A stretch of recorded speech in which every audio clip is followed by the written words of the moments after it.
Ok, então eu vou arrancando. Isto vai ser uma coisa muito rápida. Para já, muito obrigado pela vossa paciência, por estarem aqui este bocadinho. Isto é uma forma também de irmos quebrando a solidão destes dias, porque isto, sobretudo para quem está habituado a sair, estarmos há tanto tempo em casa, eu há 3 semanas que não saio daqui. De maneira que eu resolvi fazer aqui três ou quatro rápidas conversas, isto é mesmo muito rápido, começando com o Duarte de Armas e a presença do Duarte de Armas em Belém, que está também na raiz e na base de um outro projeto, mas eu, para não estar a perder muito tempo, vou já arrancar e vou-vos mostrar aquilo que tenho aqui, e que é, nem mais nem menos, do que eu não consigo mostrar. Dê-me só um segundo. Vocês estão a ver um PowerPoint, é isso? É? Ok. Então vamos começar. Já, começou agora mesmo. Ia pedir para desligar os micros, por favor, que é para não fazerem interferência. Depois, no fim, se houver alguma pergunta, tenho todo o prazer em responder àquilo que souber. Bom, o que era o Duarte de Armas? O Duarte de Armas era um funcionário, digamos assim, um alto funcionário da corte do Dom Manuel, a quem o rei encarrega de fazer uma listagem, um desenho das fortalezas da fronteira. No fundo, aquilo é um documento de afirmação da fronteira, uma afirmação do poder do Dom Manuel, e ele encarrega esse Duarte de Armas, que é um homem que nasce em 1465, do qual se sabe relativamente pouco. Sabe-se que andava nas altas esferas da corte e, curiosamente, nem a data do falecimento se sabe. Sabe-se em concreto que, pelos seus 45 anos, ele correu toda a fronteira fazendo uma série de desenhos das fortalezas. Começa em Castro Marim e vai até Caminha. Portanto, segue o percurso da fronteira. E há um desenho, inclusivamente, que é este aqui de Monsanto, onde ele faz uma espécie de uma banda desenhada. Aparece primeiro ele aqui, a cavalo, e o escudeiro, coitado, a pé, e depois, mais acima, já em direção à fortaleza, volta a aparecer ele a cavalo e o escudeiro sempre a pé. O escudeiro, pelo menos, fez fitness, teve que correr toda a zona da fronteira a pé, de uma ponta até à outra. Os desenhos são... já agora, desculpa, ia pedir mais uma vez para desligarem os micros, que depois faz aqui interferência. Ou seja, é um indivíduo que tem um talento muito particular, que consegue desenhar as fortalezas e que consegue representar essas fortificações, dando-nos informações muito importantes para a nossa compreensão de cada um dos sítios. E começando com Moura, ele dá-nos dois desenhos de Moura. Dá Moura vista de um lado, aqui com o Convento do Carmo, com o Castelo, e com a zona da Santa Comba, e depois vai para o outro lado e representa a zona de Santo Agostinho, fica aqui em baixo, mais a torre que corresponde à atual Torre do Relógio, e dá-nos uma outra visão da localidade. Era um desenhador bastante talentoso e que depois, como explicarei mais à frente, usava vários truques na forma de representar as localidades. Temos aqui a primeira vista mais de perto, que é aquela sobre a qual eu agora vou dar algumas indicações, e o que me interessa aqui, sobretudo, é apontar aquilo que o Duarte de Armas viu na altura e aquilo que existe ou que já não existe nos nossos dias. Temos também aqui o outro desenho em grande detalhe. Aliás, devo dizer que ele em cada sítio fazia 3 desenhos. Fazia uma vista de um lado, outra vista do outro, e depois desenhava a planta da alcáçova, que aqui, neste caso concreto, interessa-nos menos e que eu vou deixar de parte. Portanto, o que é que nós vemos do antigo desenho do Duarte de Armas? Por exemplo, aqui ele representa o Carmo. Ora bem, a Igreja do Carmo que ele representa não é a Igreja do Carmo que existe na atualidade. Esta Igreja do Carmo é uma igreja que se enquadra dentro de um estilo chamado gótico alentejano e do qual não ficou grande coisa, porque como o Convento do Carmo enriqueceu muito e fez grandes investimentos em obras subsequentes, ficou muito pouca coisa. Mas, ainda assim, desta antiga igreja, há aqui um pequeníssimo exemplo, por cima, para quem é de Moura, por cima da sede dos escoteiros, há aqui o que ficou de um dos pináculos, de um dos contrafortes da igreja primitiva.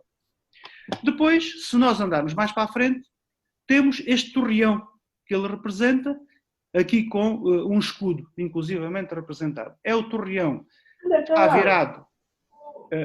está virado à estrada da Amarleja e que apresenta nesta fotografia antiga as marcas das minas que o Duque de Osuna mandou pôr em 1707. Há uma descrição desta operação em que se diz que a torre saltou nos ares e depois a Nossa Senhora do Carmo, para não permitir que ela caísse em cima do convento, voltou a fazer com que a torre assentasse no mesmo sítio, notando-se aqui os traços desse suposto milagre. Depois, temos, nesta mesma torre, este escudo, que é aquilo que o Duarte de Armas representa.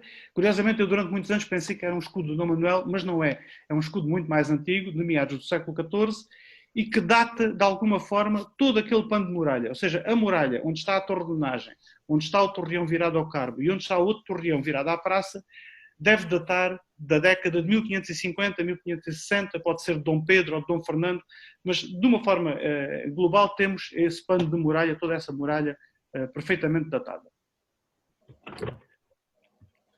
Depois temos a Torre de Menagem. Curiosamente, na Torre de Menagem, o nosso amigo Duarte de Armas engana-se e desenha uma Torre de Menagem que não é a de Moura. Deve ter baralhado os ficheiros do computador que ele usava lá no século XVI e indica aqui uma série de seteiras, dando a ideia que havia uma escada à volta do espaço central da torre, coisa que efetivamente nunca existiu, e nós sabemos que aquela torre já não comportava uma intervenção desse género e não há nenhum documento que o sustente.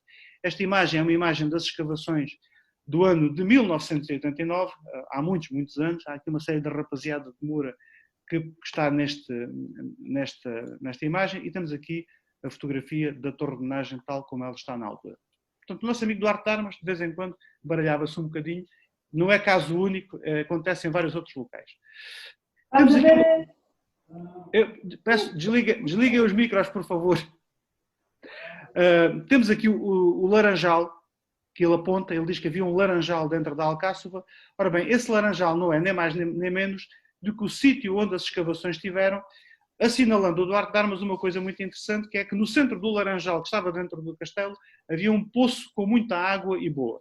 Como toda a gente sabe, por razões de ordem geológica, a água rebenta no ponto mais alto do castelo. Dentro do castelo de Moura nós temos água. Isso leva-nos à imagem seguinte, e que é a da Santa Comba.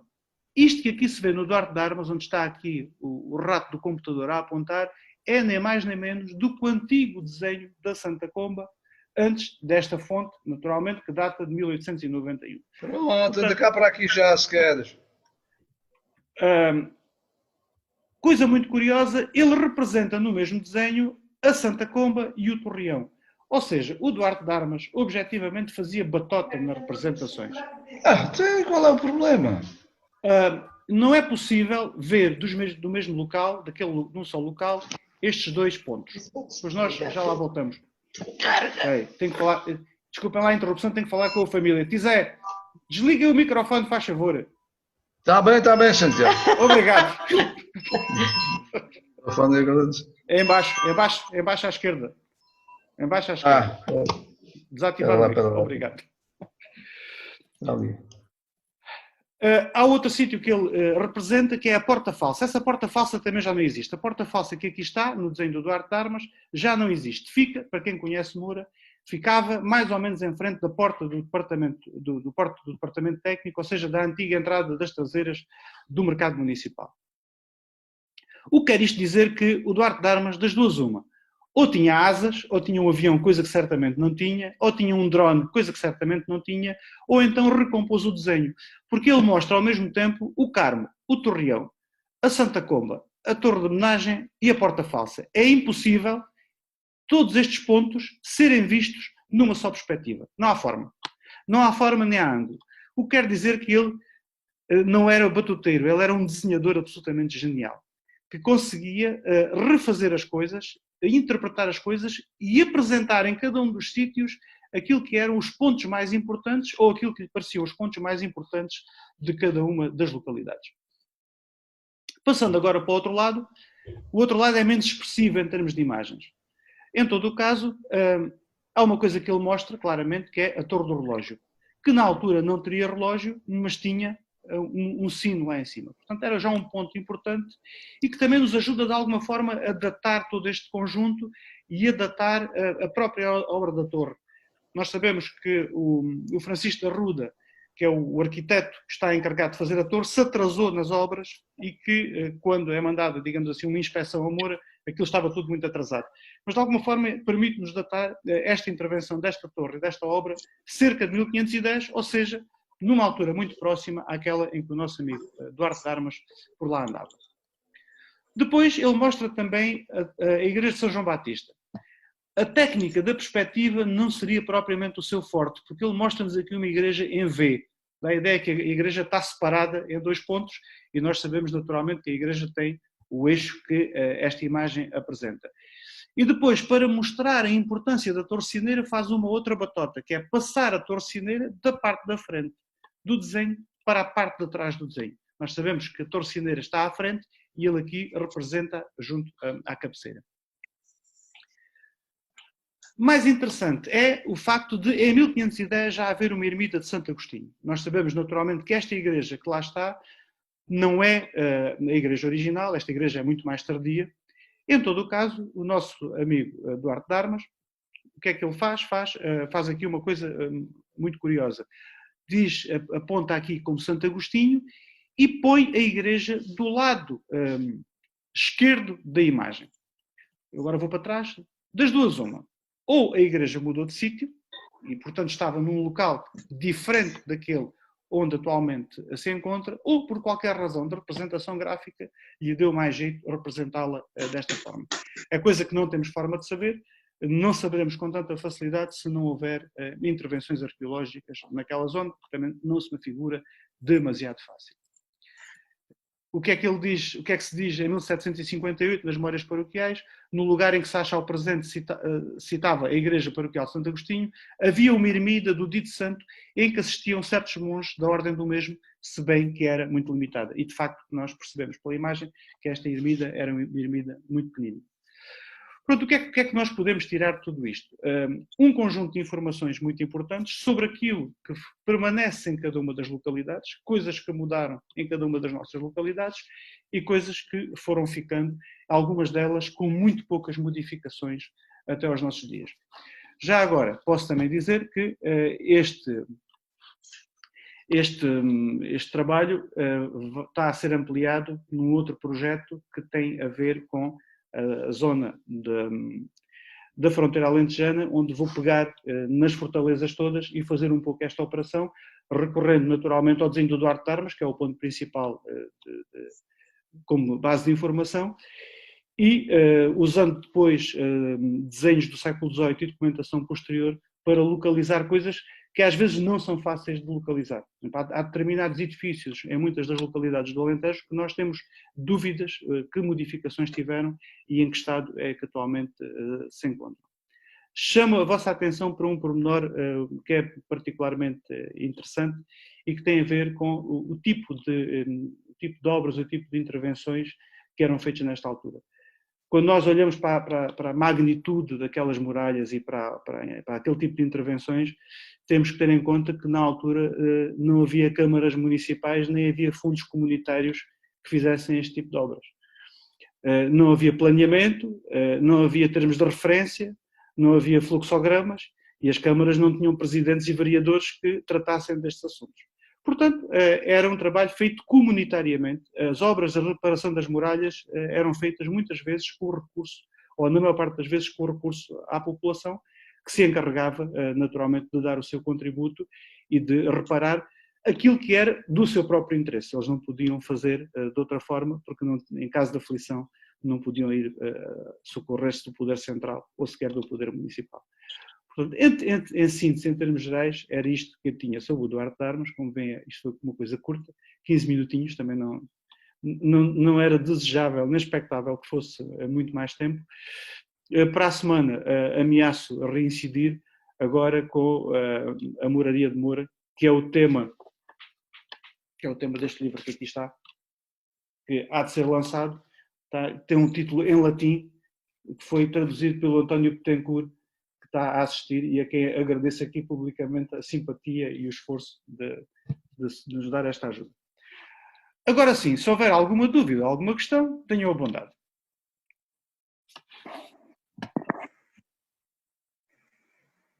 Ninguém. Olha, já agora... Quem é que está a falar? O António. Viva António. Viva António. Só uma pergunta. Essa descrição da torre de não estar alinhada é a que aparece no Pérez Bayer. Aquela carta do... Não sei se conhece aquela descrição de viagem que tem uma pequenina parte só sobre Moura, em que refere também essa questão da torre. Não, por acaso não conheço e já agora peço que depois me mande a referência, que me vai ser extremamente útil seguramente. Não conhecia, nunca tinha ouvido falar.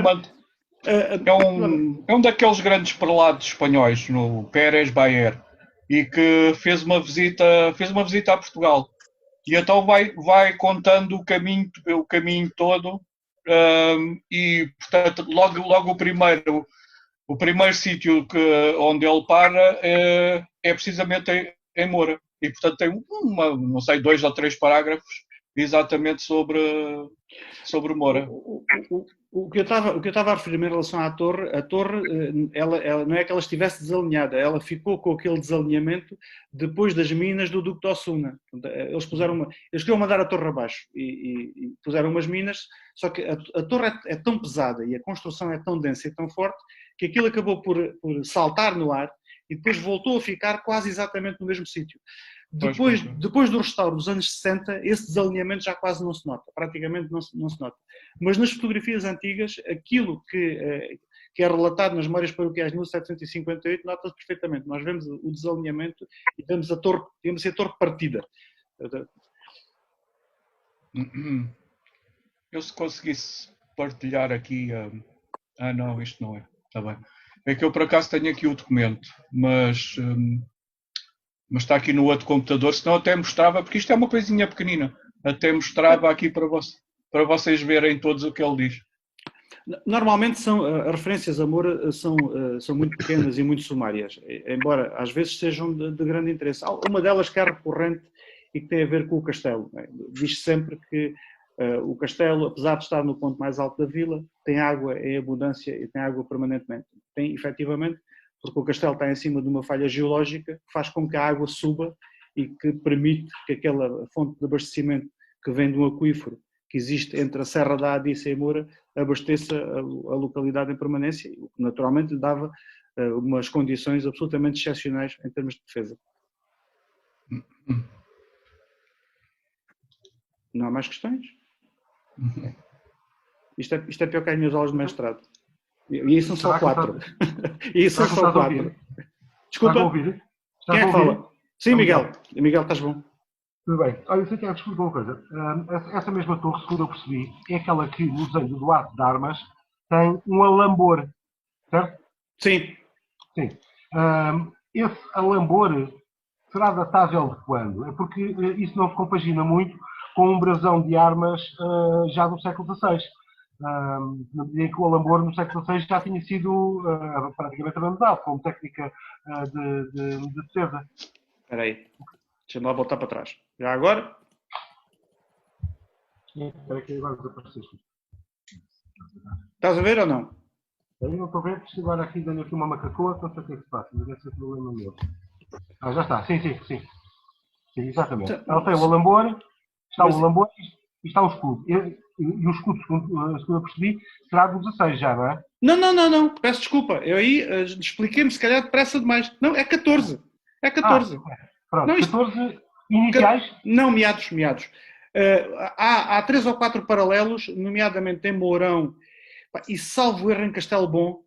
Isso aí é mais a tua área. Este senhor que está a falar, o Miguel Gomes Martins, que é um antigo colega do Liceu de Queluz, é um emérito especialista de arquitetura militar e de história militar medieval. Aliás, sabe muito mais disto do que eu, portanto, é daquelas coisas como convém dizer, é melhor eu não me esticar muito. Mas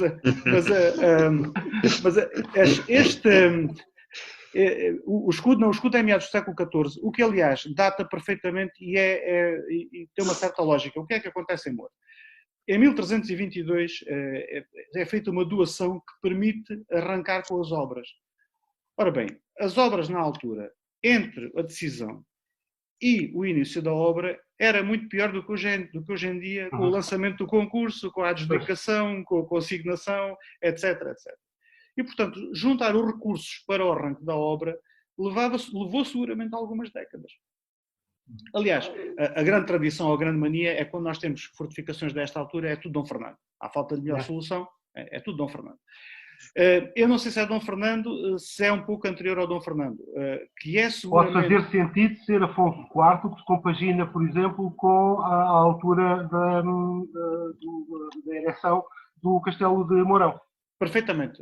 O Castelo de Mourão é 1343, salvo erro.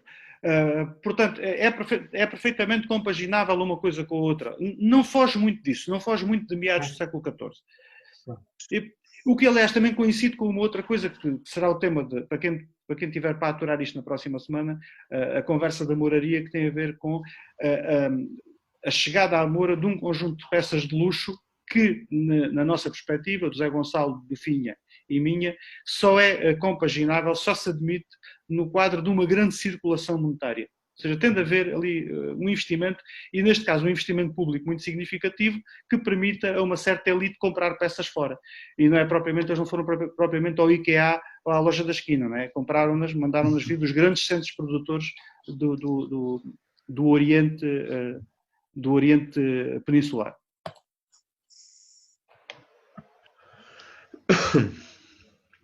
Mais alguma questão? Não? Muito bem. Então, nesse caso, como diria o saudoso engenheiro Sousa Veloso, despeço-me com amizade. Até ao próximo programa. No próximo domingo volto a reincidir. Muito obrigado a todos. Um abraço e até para a semana. Um abraço, obrigado a nós. Obrigado. Boa tarde, obrigada. Tchau, boa tarde.